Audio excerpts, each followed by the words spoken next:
السلام علیکم ورحمۃ اللہ وبرکاتہ۔ امید ہے آپ تمام لوگ خیریت سے ہوں گے۔ فقہ حنفی آن لائن کورس کا یہ 5واں لیکچر ہے۔ اس سے پہلے 4 لیکچر اور ہو چکے، اور اس میں نماز کا بیان، نماز کے وقتوں کا بیان، نماز کے واجبات، نماز کی شرائط اور کچھ اصطلاحات شرعیہ بیان کیے گئے۔ آج کے اس لیکچر میں ہم جانیں گے نماز کی سنتوں کو، اور جماعت کا بیان بھی پڑھیں گے، امامت کا بیان پڑھیں گے۔ تو آئیے شروع کرتے ہیں۔ سب سے پہلے ہم نماز کی سنتوں کے متعلق کہ نماز کی کون کون سی سنتیں ہیں جنہیں ادا کر کے ہمیں نماز میں زیادہ ثواب ملے۔ تو دیکھیے، نماز کی سنتوں میں سب سے پہلی جو سنت ہے وہ یہ ہے کہ تکبیر تحریمہ کے لیے ہاتھ اٹھانا، یعنی جب ہاتھ اٹھایا جائے تکبیر تحریمہ کے لیے تو اس میں جو انگلیاں ہوں وہ اپنے حال پر چھوڑ دینا۔ تحریمہ کے لیے یعنی اللہ اکبر کہتے ہیں، تو اللہ اکبر کہنے کے لیے ہاتھوں کو اٹھانا اور ہاتھوں کی انگلیوں کو اپنے حال پر چھوڑ دینا، یہ سنت طریقہ ہے۔ اور بوقت تکبیر سر، یعنی جو اپنا سر ہے اس کو جھکانا نہیں ہے، بوقت تکبیر سر نہ جھکانا، اور ہتھیلیاں اور انگلیاں کا پیٹ قبلہ رو ہونا، یعنی جب اللہ اکبر کہہ رہے ہوں تو اس وقت ہمارا جو چہرہ ہونا چاہیے، ہمارا جو سر ہونا چاہیے، سر ہمارا سیدھا ہونا چاہیے، جھکا ہوا نہ ہو، اور ہتھیلیاں اور انگلیاں جو ہوں ان کا جو پیٹ ہو وہ قبلے کی طرف ہونا چاہیے۔ ایسا نہ ہو کہ ہماری انگلیاں قبلے کی طرف نہیں بلکہ کہیں اور ڈائریکشن میں، تو اس طریقے سے نہیں ہونی چاہیے، بلکہ سنت طریقہ یہ ہے کہ ہماری جو انگلیاں کی جو ہمارے ہاتھ کی ہتھیلیاں ہیں، انگلیاں ہیں، ان کا جو پیٹ ہونا چاہیے وہ قبلے کی طرف ہونا چاہیے۔ اور تکبیر سے پہلے ہاتھ اٹھانا ہے، یعنی سنت طریقہ یہ ہے کہ پہلے ہاتھوں کو کان تک اٹھائیں، اس کے بعد اللہ اکبر کہتے ہوئے ناف کے نیچے لائیں۔ ایسا نہ ہو کہ پہلے اللہ اکبر کہہ لیا اس کے بعد ہاتھ اٹھا رہے ہیں، تو یہ سنت طریقہ نہیں ہے۔ سنت طریقہ یہ ہے کہ پہلے ہاتھوں کو اٹھا لیں کان تک، پھر اس کے بعد اللہ اکبر کہتے ہوئے ناف تک ہاتھوں کو لے کر آئیں۔ اس کے بعد جو سنت ہے کہ عورتوں کو، یہ عورتوں کے لیے خاص ہے، عورتوں کو صرف مونڈوں تک ہاتھ اٹھانا، مونڈے بولتے ہیں شولڈر، یعنی شولڈر جو ہوا کرتے ہیں تو وہاں تک عورتوں کو ہاتھ اٹھانا، یہ سنت ہے۔ عورتوں کے لیے سنت طریقہ یہ ہے کہ وہ اپنے کاندھوں تک ہاتھ اٹھائیں، لیکن مردوں کے لیے سنت یہ ہے کہ وہ ہاتھ اٹھائیں تو ہاتھ ان کے کانوں کی لو سے چھونا چاہیے۔ مردوں کے لیے سنت یہ ہے۔ عورتوں کے لیے سنت ہے کہ ان کے ہاتھ مونڈوں تک اٹھیں، صرف شولڈر تک اٹھیں۔ اور امام کا اللہ اکبر، سمیع اللہ لمن حمیدہ اور سلام، یہ بلند آواز سے کہنا، یعنی امام جب اللہ اکبر کہے تو بلند آواز سے کہنا سنت ہے، اور سمیع اللہ لمن حمیدہ کہے تو یہ بھی بلند آواز سے کہنا ہی سنت ہے۔ اور اسی طریقے سے جب امام سلام پھیرے تو امام کا سلام پھیرنا بلند آواز سے سلام پھیرنا سنت ہے، نہ کہ آہستہ آواز سے۔ اور اسی طریقے سے تکبیر کے بعد ہاتھ کو بغیر لٹکائے فوراً باندھ لینا۔ اب ایسا بھی ہوتا ہے، دیکھا گیا کہ بہت سے لوگ تکبیر کہتے ہیں، اللہ اکبر کہنے کے بعد کانوں تک ہاتھ اٹھاتے ہیں، اس کے بعد ہاتھ نیچے لاتے ہیں، ہاتھوں کو لٹکا لیتے ہیں، پھر اس کے بعد ناف کے نیچے باندھتے ہیں، تو یہ طریقہ صحیح نہیں ہے۔ بلکہ سنت طریقہ جو ہے وہ یہ ہے کہ جب اللہ اکبر کہہ کر ہاتھ نیچے لائیں تو ڈائریکٹ ناف کے نیچے ہاتھ کو باندھ لیں، نیچے ہاتھوں کو لٹکا ہوا نہ چھوڑیں۔ اور اس کے بعد جو تکبیر جو سنت ہے نماز میں وہ یہ کہ ثنا، یعنی سبحانک اللہم وبحمدک وتبارک اسمک وتعالی جدک ولا الہ غیرک، یعنی ثنا پڑھنا۔ اس کے بعد تعوذ، یعنی اعوذ باللہ من الشیطان الرجیم، پھر تسمیہ یعنی بسم اللہ الرحمن الرحیم کو ترتیب بار بغیر وقفے کے پڑھنا، یعنی ثنا پڑھیں اور پھر اعوذ باللہ اور پھر بسم اللہ، تو ان تینوں کو ایک ساتھ پڑھیں، ان کے درمیان وقفہ نہ کیا جائے، اور اسی انداز میں پڑھیں، یعنی جو ترتیب ہونی چاہیے وہ یہی ہونی چاہیے کہ پہلے ثنا پڑھی جائے، پھر تعوذ پڑھا جائے، اس کے بعد تسمیہ پڑھی جائے۔ ان کی ترتیبوں میں اگر الٹ پھر کریں گے تو پھر وہ سنت سے خارج ہو جائے گی۔ تو سنت طریقہ یہی ہے کہ ترتیب یہی ہونی چاہیے، پہلے ثنا، پھر تعوذ، پھر تسمیہ۔ اور آمین کہنا بھی، اور آمین کا آہستہ کہنا، یہ سنت مبارکہ ہے۔ دیکھا گیا ہے کہ کچھ فرقے ایسے ہیں جو کہتے ہیں کہ آمین بلند آواز سے کہنا چاہیے، بہت سے لوگ نمازوں میں بلند آواز سے آمین کہتے ہیں، تو آمین جو سنت ثابت ہے، جو احادیث مبارکہ سے ثابت ہے، سنت طریقہ جو ہے وہ یہی ہے کہ جب الحمد کے بعد، الحمد سورت پڑھنے کے بعد جب آمین کہا جائے تو وہ آہستہ سے کہنا چاہیے، آہستہ سے کہنا سنت مبارکہ ہے۔ اور رکوع میں 3 بار سبحان ربی العظیم کہنا، یہ سنت مبارکہ ہے۔ یعنی جب رکوع میں جائیں تو 3 بار کم سے کم سبحان ربی العظیم کہیں، تو یہ سبحان ربی العظیم 3 بار کہنا سنت مبارکہ ہے۔ آپ چاہیں تو اس سے زیادہ بھی کہہ سکتے ہیں، وہ مستحب میں آ جائے گا، لیکن کم سے کم 3 ہونا یہ سنت ہے۔ اور گھٹنوں کو ہاتھوں سے پکڑنا اور انگلیوں کا خوب کھلی ہوئی رکھنا، یہ مردوں کے لیے ہے خاص مسئلہ۔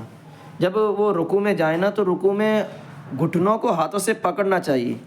بہت سے لوگوں کو دیکھا گیا ہے کہ وہ صرف ہاتھوں کو گھٹنوں پر رکھ لیتے ہیں، تو یہ سنت طریقہ نہیں ہے، بلکہ سنت طریقہ یہ ہے مردوں کے لیے کہ وہ جب رکوع میں ہوں تو اپنے ہاتھوں سے گھٹنوں کو پکڑ لیں، اور جو انگلیاں ہوں وہ ملی ہوئی نہ ہوں بلکہ خوب پھیلی ہوئی ہوں، دور دور ہونی چاہیے، یہ سنت طریقہ ہے۔ اور عورتوں کو گھٹنے پر ہاتھ رکھنا اور انگلیاں کھلی ہوئی نہ رکھنا، یہ سنت ہے۔ یعنی مردوں کے لیے تو یہ ہے کہ وہ گھٹنوں کو پکڑیں، اور گھٹنوں کو پکڑنے میں انگلیاں جو ہوں وہ خوب پھیلی ہوئی ہوں، لیکن عورتوں کے لیے اس کا الٹا مسئلہ ہے، اور عورتوں کے لیے حکم یہ ہے کہ وہ گھٹنوں کو ہاتھوں سے پکڑیں نہ، بس ہاتھوں کو گھٹنوں پر رکھ دیں، اور انگلیاں بھی ان کی ملی ہوئی ہونی چاہیے، آپس میں الگ الگ نہ ہوں۔ اس کے بعد دیکھو حالت رکوع میں پیٹھ جو ہونی چاہیے وہ خوب بچھی ہوئی ہونی چاہیے، یعنی پیٹھ کو بالکل سیدھا کرنا، یہ سنت مبارکہ ہے۔ اور رکوع سے اٹھنے پر ہاتھ لٹکا ہوا چھوڑ دینا، یعنی جب رکوع سے کھڑے ہو جائیں تو ہاتھ ہمارے ٹیڑھے میڑھے نہیں ہونے چاہیے، بلکہ بالکل سیدھے ان کو لٹکا ہوا چھوڑ دیں، اپنے حال پر لٹکا ہوا چھوڑ دیں گے، یہی سنت طریقہ ہے،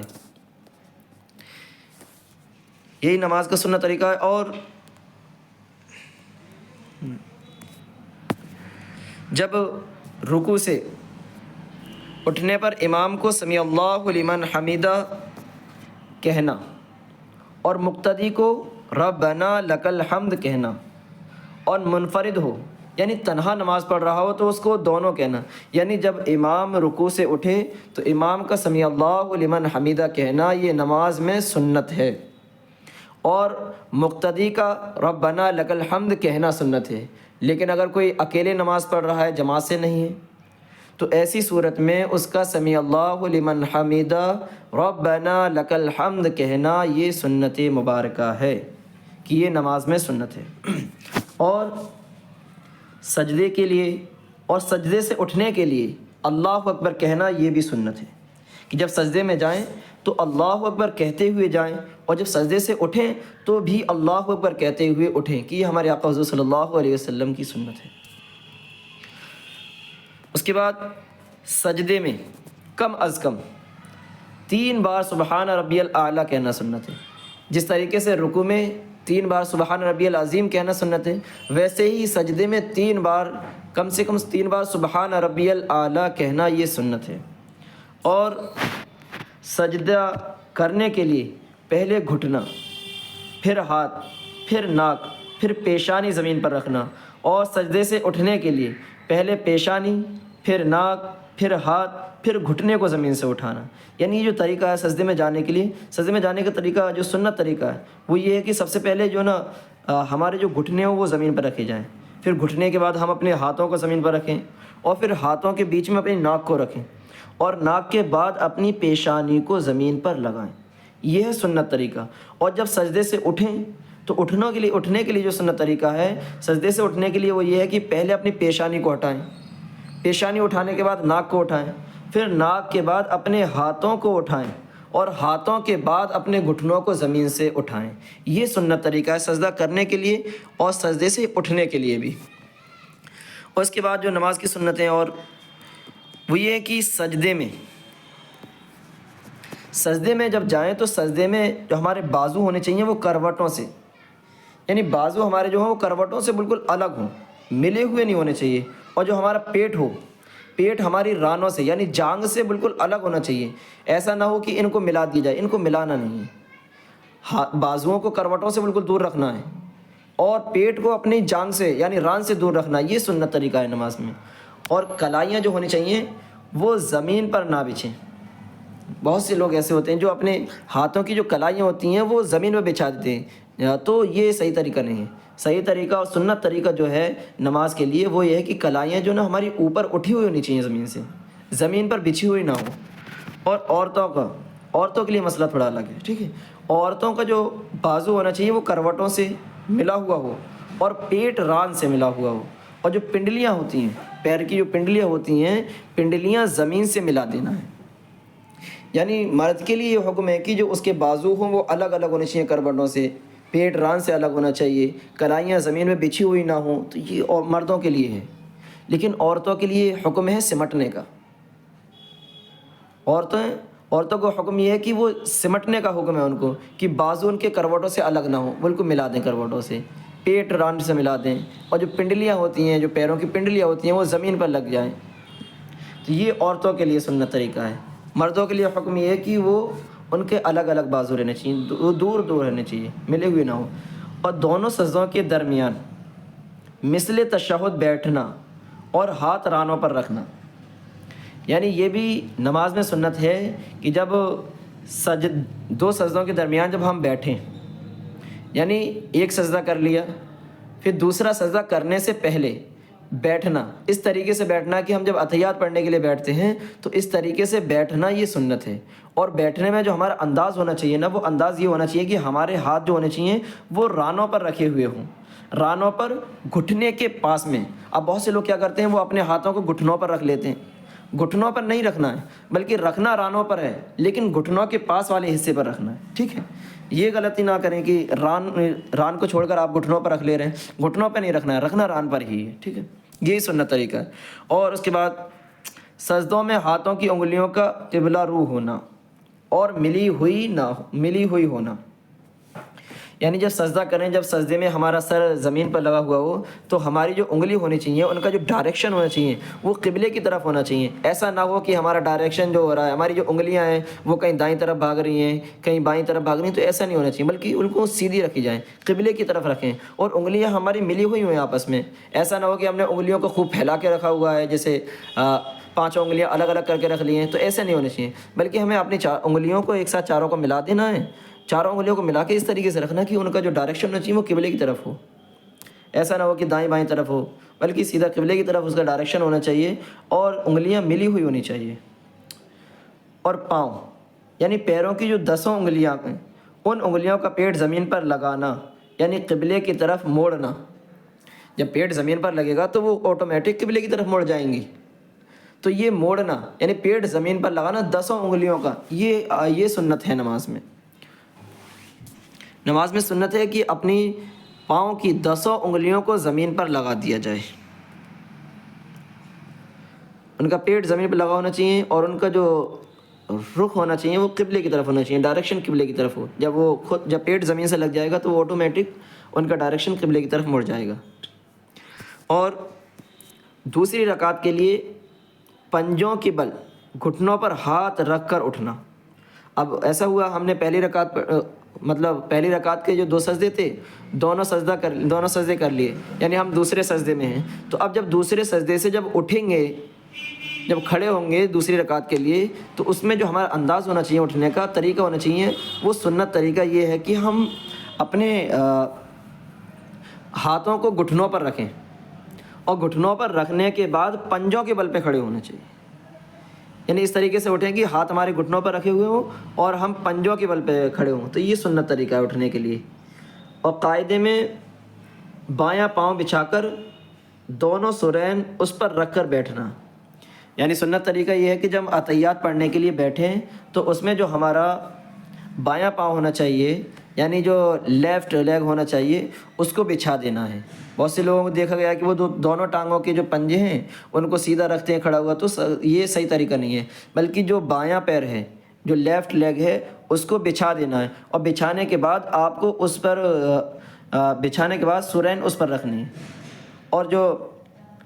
اس کے بعد جو داہنا قدم ہمارا ہوگا تو داہنے قدم کو کھڑا رکھنا ہے، یعنی جو اس کا جو پنجہ ہوگا،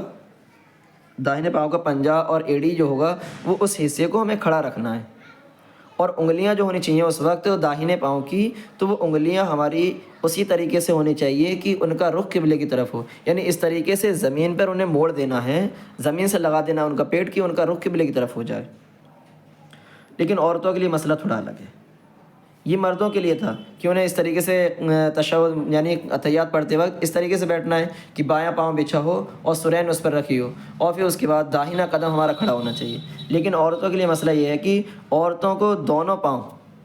دونوں اپنے جو لیگز ہیں وہ داہنی جانب نکال کر بائیں سرین پر بیٹھنا ہے، یعنی اپنے دونوں پاؤں کو داہنی جانب نکال دیں اور بائیں سرین پر بیٹھیں۔ اور اس کے بعد داہنا ہاتھ داہنی ران پر ہو اور بایاں ہاتھ بائیں ران پر، اور انگلیاں اپنی حالت پر چھوڑ دینا، یہ نماز میں سنت ہے۔ یعنی جب اتحیات پڑھنے کے لیے بیٹھیں تو ہمارا جو داہنا ہاتھ ہونا چاہیے وہ داہنی ران پر رکھیں، بایاں ہاتھ بائیں ران پر رکھیں۔ یہ چیز دھیان رکھیں، بہت سے لوگ غلطی کرتے ہیں کہ وہ ران کی بجائے گھٹنوں پر ہاتھ رکھ لیتے ہیں، تو گھٹنوں پر ہاتھ نہیں رکھنا ہے، ہاتھوں کو رانوں پر رکھنا ہے۔ یہ بھی نہیں کرنا ہے کہ آپ کی انگلیاں نیچے لٹکی ہوئی ہیں۔ ارے جب انگلیاں نیچے لٹکی ہوں گی تو وہ خوب ظاہر ہو رہا ہے کہ آپ کی انگلیاں رانوں پر نہیں رکھی ہوئی ہیں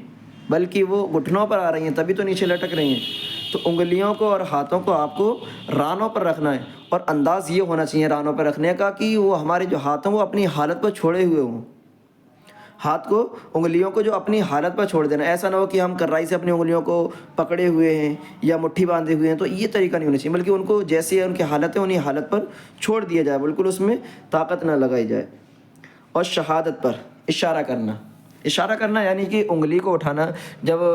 اشہد ان لا الہ الا اللہ، لا الہ الا اللہ جب یہ کلمہ کہیں، جب شہادت کا یہ کلمہ جب کہا جائے تو اس وقت اپنی انگلی سے اشارہ کرنا شہادت کا، یعنی ایک خدا ہونے کا جو اشارہ کیا جاتا ہے شہادت کی انگلی سے، انگلی اٹھا کر وہ اشارہ کرنا، یہ نماز میں تشہد میں سنت ہے۔ اور قاعدہ اخیرہ میں تشہد کے بعد یعنی قاعدہ اخیرہ کہتے ہیں آخری رکعتوں کا تشہد، یعنی اگر ہم 2 رکعت کی نماز پڑھ رہے ہیں تو اس میں تو دوسری رکعت پر جو ہم اتحیات پڑھنے کے لیے بیٹھیں گے وہ قاعدہ اخیرہ ہوگا، اور اسی طریقے سے 4 رکعت والی پڑھ رہے ہیں تو 4 رکعت یعنی آخری رکعت میں جب اتحیات پڑھنے کے لیے بیٹھیں گے تو وہ قاعدہ اخیرہ ہوگا، ٹھیک ہے۔ تو قاعدہ اخیرہ میں تشہد کے بعد یعنی اتحیات پڑھنے کے بعد درود شریف اور دعائے معصورہ پڑھنا یہ بھی سنت ہیں، کہ اتحیات پڑھنے کے بعد درود شریف پڑھنا چاہیے اور دعائے معصورہ پڑھی جائے، یہ تمام چیزیں نماز میں سنت ہیں۔ اس کے بعد دیکھیے قرأت کا بیان آتا ہے۔ قرأت یعنی قرآن مجید پڑھنا، نماز میں قرآن پڑھنے کے تعلق سے ہی بیان ہے، تو یہ ہمیں احکام معلوم ہونے چاہیے کہ کس طریقے سے ہمیں قرآن پڑھنا ہے۔ سورہ فاتحہ پڑھنی ہے تو کیسے پڑھنی ہے، اگر ہمیں پتہ نہیں ہوگا تو ہماری نمازیں غلط ہو جائیں گی، خراب ہو جائیں گی۔ تو دیکھیے اگر سورہ فاتحہ کے بعد سورت ملانا بھول جائے، ایسا ہوا الحمد شریف پڑھ لی ہم نے، لیکن الحمد کے بعد اب سورت ملانی تھی، کوئی 3 آیت چھوٹی پڑھنی تھی یا ایک بڑی آیت یا ایک سورت پڑھنی تھی لیکن پڑھی نہیں، بھول گئے۔ اب ہوا یہ کہ رکوع میں چلے گئے، اب رکوع میں یاد آیا ہے، تو ایسی سچویشن میں کرنا یہ ہے کہ جیسے رکوع میں گئے تھے نا تو ویسے ہی رکوع سے کھڑے ہو جائیں، کھڑے ہونے کے بعد آپ ناف کے نیچے ہاتھ باندھ لیں اور پھر سورت پڑھیں، سورت کو ملائیں اور پھر اس کے بعد رکوع کریں، اور رکوع کرنے کے بعد جب آخری میں 4 رکعت والی پڑھ رہے ہیں یا 2 رکعت والی پڑھ رہے ہیں تو آخری رکعت میں جب اتحیات پڑھنے کے لیے بیٹھیں گے تو اتحیات پڑھنے کے بعد آپ کو سجدہ سہو کرنا ہے۔ سجدہ سہو کا طریقہ یہ ہے کہ آپ داہنی طرف سلام پھیریں، اس کے بعد 2 سجدے کریں، 2 سجدے کرنے کے بعد پھر دوبارہ قاعدے میں بیٹھ کر اتحیات، درود شریف اور دعائے معصورہ پڑھنے کے بعد سلام پھیریں۔ تو اس طریقے سے اپنی نماز کو مکمل کیا جائے، ورنہ یہ خرابی آپ کی نماز کو فاسد کر دے گی۔ اگر آپ نے سجدہ سہو آخر میں نہیں کیا تو آپ کی نماز درست نہیں ہوگی، آپ کو دوبارہ نماز کو پڑھنا پڑے گا۔ اسی طریقے سے فرض کی پہلی 2 رکعت میں سورت میں لانا بھول جائے۔ ایک چیز یاد رکھیں کہ فرض جو نمازیں ہوا کرتی ہیں، فرض جو رکعتیں ہوتی ہیں ان کی 2 رکعتوں میں سورت میں لانا واجب ہوا کرتا ہے، اور باقی 2 رکعت جو ہوتی ہیں یعنی جیسے 4 رکعت والی ہم پڑھ رہے ہیں، ظہر کی 4 رکعت فرض پڑھ رہے ہیں تو ان کی پہلی جو 2 رکعتیں ہیں ان پہلی رکعتوں میں سورت ملانا ضروری ہے، اور بعد کی 2 رکعتوں میں ضروری نہیں ہے، صرف الحمد پڑھ کر آپ رکوع کر سکتے ہیں۔ تو پہلی 2 رکعتوں میں سورت ملانا ضروری ہے، اور اب ہوا ایسا کہ ان پہلی 2 رکعتوں میں ہی، فرض کی پہلی 2 رکعتوں میں ہی سورت ملانا بھول گئے اور پھر رکوع میں یاد آیا، تو اب ایسی صورت میں کرنا یہ کہ اگلی اب جو 2 رکعت پڑھی جائیں گی تو ان میں سورت کو ملانا پڑے گا، یعنی 2 رکعتیں دونوں میں آپ سورت ملانا بھول گئے تو اب ایسی صورت میں یہ ہے کہ آگے جو 2 رکعتیں باقی رہ گئی ہیں، 4 رکعت والی پڑھ رہے تھے تو 2 رکعتیں باقی رہ گئی ہیں، تو ان میں صورتوں کو ملائے اور پھر آخر میں سجدہ سہو بھی کرے، تب آپ کی نماز درست ہوگی۔ اس کے بعد اگر ایسا ہوا کہ دونوں میں نہیں بھولیں، یعنی فرض نماز پڑھ رہے تھے لیکن فرض نماز پڑھتے میں پہلی رکعت میں پہلی یا دوسری رکعت میں سے کسی ایک میں صورت ملانا بھول گئے ہیں، تو اگر ایک میں بھولے ہیں تو اب ایسی صورت میں جب اگلی رکعت کے لیے کھڑے ہوں، یعنی جب تیسری رکعت یا چوتھی رکعت کے لیے کھڑے ہوں، تو ان میں سے کسی ایک میں آپ صورت ملا سکتے ہیں، لیکن یہ چیز دھیان رکھیے کہ آخر میں سجدہ سہو کرنا پڑے گا، کہ اگر سجدہ سہو نہیں کریں گے تو پھر نماز آپ کو نماز دوبارہ پڑھنا پڑے گا۔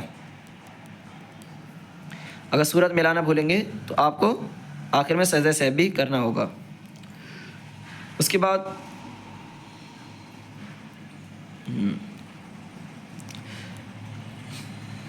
اگر سنت یا نفل میں صورت ملانا بھولے، یہ تو ہم نے بتایا تھا کہ فرض کے بارے میں، اور فرض کے بارے میں ہم نے حکم بھی بتا دیا تھا کہ پہلی 2 رکعت میں صورت ملانا ضروری ہے، لیکن اب فرض نہیں ہے، سنت یا نفل ہے، تو ایسی صورت میں کیا ہوا؟ دیکھیے اگر سنت یا نفل میں صورت ملانا بھول جائے اور سجدے میں یاد آئے تو پھر ایسی صورت میں آخر میں سجدہ سہو کرے، یعنی اس میں حکم یہ نہیں ہے کہ آپ دوبارہ سے تیسری یا چوتھی رکعت میں صورت ملائیں، یا ایسا بھی حکم نہیں ہے کہ آپ رکوع سے کھڑے ہو جائیں، بلکہ حکم یہ ہے کہ آخر میں سجدہ سہو کریں۔ اور جو صورت پہلی رکعت میں پڑھی تھی اب دوسری میں ہی بھول کر وہی شروع کر دی، ایسا ہو جاتا ہے بہت بار کہ پہلی میں ہم نے قل یا ایھا الکافرون پڑھی، اب دوسری میں ہی بھول کر ہمارے منہ سے قل یا ایھا الکافرون ہی نکل گئی، تو اب ایسی صورت میں کیا کیا جائے گا؟ بہت سے لوگوں کو نہیں پتہ رہتا ہے، تو وہ سوچنے لگتے ہیں، یعنی قل یا ایھا الکافرون جب ان کے منہ سے ایک آیت پڑھی تو ان کے دماغ میں آیا کہ یہ تو میں نے پچھلی رکعت میں پڑھی تھی، تو اب وہ کیا کرتے ہیں، وہ آگے قل ھو اللہ یا اذا جاء نصر اللہ پڑھ لیتے ہیں، تو لیکن مسئلہ یہ نہیں ہے، مسئلہ ہمیں معلوم ہونا چاہیے تاکہ ہماری نمازیں درست ہوں۔ تو حکم یہ ہے کہ جب جو صورت پہلی رکعت میں پڑھی ہے اگر دوسری میں بھی بھول کر، یہ چیز دھیان رکھیں، بھول کر اگر وہی شروع کی ہے تو اب جو شروع کر دی ہے اسی کو پورا کیا جائے، بدلی نہ جائے صورت، یعنی جیسے ہم نے پہلی میں قل یا ایھا الکافرون پڑھی تھی لیکن دوسری رکعت میں بھول کر قل یا ایھا الکافرون شروع کر دی، تو اب جب شروع کر دی ہے تو قل یا ایھا الکافرون کو ہی پڑھیں، لیکن اگر جان بوجھ کر پڑھ رہے ہیں، جان بوجھ کر وہی پڑھ رہے ہیں جو پچھلے میں پڑھی، تو پھر ایسی صورت میں مکروہ تنزیہی ہو جائے گی آپ کی نماز، یعنی مکروہ ہوگی نماز۔ لیکن اگر ایسی صورت ہے کہ آپ کو اس کے علاوہ یاد ہی نہیں ہے، ایک ہی صورت آپ کو یاد ہے، اگر ایک ہی صورت یاد ہے تو پھر اس میں کوئی حرج نہیں، لیکن آپ کو یہ چاہیے کہ آپ ان کے علاوہ اور صورتیں بھی یاد کریں، کیونکہ مسلمانوں کو اتنی صورتیں تو کم سے کم یاد ہونی چاہیے، کم سے کم تھوڑی بہت صورتیں تو یاد کر لینی چاہیے کہ جن سے ہم نمازیں ادا کر سکیں اپنی۔ اور دوسری رکعت میں پہلی سے اوپر والی صورت یا آیت پڑھنا یہ مکروہ تحریمی ہے، یعنی مثال کے طور پر مان کے چلو کہ ہم 30ویں پارے کی کوئی صورت ہم نے پڑھی، یا اس طریقے سے سمجھو کہ ہم نے پہلی رکعت میں قل ھو اللہ احد پڑھ لی، اب دوسری میں جو ہم نے پڑھی وہ قل یا ایھا الکافرون پڑھی، چونکہ قل یا ایھا الکافرون پہلے ہے قرآن مقدس میں اور قل ھو اللہ بعد میں ہے، تو یہاں پر جو ہے نا ہم نے ترتیب الٹی ہو گئی، جو پہلے تھی اس کو بعد میں پڑھ دی، جو بعد میں تھی اسے پہلے پڑھ دی، تو اس طریقے سے پڑھنا یہ مکروہ تحریمی ہے اور گناہ ہے، مکروہ تحریمی یہ حرام کے قریب ہوا کرتا ہے، تو اور یہ گناہ بھی ہے، تو ایسی غلطی نہیں کرنی ہے، جان بوجھ کے ایسی نہیں کرنی ہے، لیکن اب وہ بھول کر ہو جاتی ہے تو ان کے لیے حکم تھوڑا الگ ہوا کرتا ہے، کہتے ہیں کہ لیکن اگر بھول کر ایسا ہوا تو گناہ نہیں ہوگا اور نہ ہی سجدہ سہو کرنا ہے، ٹھیک ہے۔ اوپر جو حکم گزرے تھے ان میں سجدہ سہو تھا، لیکن اس میں سجدہ سہو نہیں ہے کہ اگر غلطی سے بھول کر پیچھے والی صورت پڑھ دی، یعنی ترتیب کو الٹا کر دیا، جو بعد میں صورت تھی اسے پہلے پڑھ لیا، جو پہلے تھی اسے بعد میں پڑھ رہے ہیں، تو ایسی صورت میں سجدہ سہو نہیں ہوگا آپ پر، لیکن جان بوجھ کر نہیں ہونا چاہیے، جان بوجھ کر کرو گے تو نماز مکروہ تحریمی ہو جائے گی اور گناہ گار بھی ہوگے، لیکن بھول کر ہوئی ہے تو آپ کی نماز درست ہو جائے گی۔ ہاں، اب ایسا ہوا کہ بھول کر دوسری رکعت میں اوپر والی سورت شروع کر دی تو اسی کو پڑھا جائے، یہ بھی مسئلہ پیچھے بھی بتائے تھے کہ اگر بھول کر کوئی سورت شروع کر دی ہے تو اسی کو مکمل کیا جائے، اس میں سجدہ سہو بھی نہیں ہے، ٹھیک ہے، یہ چیز دھیان رکھیں، اگر بھول کر شروع کر دی کوئی سورت تو وہ اسی سورت کو پورا کیا جائے اور اس میں سجدہ سہو آپ کو آخر میں نہیں کرنا ہے۔ دوسری رکعت میں ایک چھوٹی سورت چھوڑ کر پڑھنا منع ہے، لیکن بھول کر شروع کر دی تو اسی کو ختم کری، یہ حکم وہی ہے سیم، کہ دیکھو جیسے 2 صورتیں ایسی ہیں، مثال کے طور پر ہم نے ایک صورت پڑھی، اس کے بعد جو ایک اور صورت ہے وہ چھوٹی ہے، چھوٹی صورت ہی ہے، لیکن ہم نے اس چھوٹی صورت کو چھوڑ دیا، اس کے بعد والی صورت پڑھی، بیچ میں ایک صورت کا گیپ کر کے پڑھا۔ تو اس طریقے سے پڑھنے کے لیے ممانعت آئی ہے، اس طریقے سے پڑھنا منع ہے کہ بیچ میں چھوٹی جب صورت آئے تو چھوٹی صورت کو نہ چھوڑا جائے، بلکہ چھوٹی صورت جو ہے تو اس کو پڑھ لیا جائے، اس کو ہی پڑھا جائے، ٹھیک ہے۔ ہاں ایسا ہو سکتا ہے کہ آپ 3-4 صورتیں چھوڑ کر آگے پڑھ سکتے ہیں، لیکن صرف ایک صورت کو بیچ میں چھوڑ کر نہیں پڑھ سکتے، یہ منع ہے۔ لیکن اب بھول کر آپ نے شروع کر دیے، تو اب جب شروع کر دی ہے تو پھر جو شروع کر دی اسی کو مکمل کیا جائے انشاءاللہ تعالی۔ آگے جماعت اور امامت کا بیان اگلے لیکچر میں کیا جائے گا، ابھی کے لیے یہیں اسی لیکچر کو ختم کرتے ہیں۔ اللہ تبارک و تعالیٰ کی بارگاہ میں دعا کہ اللہ تعالیٰ ہم تمامی اسلامی بھائیوں کو زیادہ سے زیادہ مسائل شرعیہ سے واقفیت حاصل کرنے کی توفیق عطا فرمائے، ہمارے علم میں خوب اضافہ عطا فرمائے۔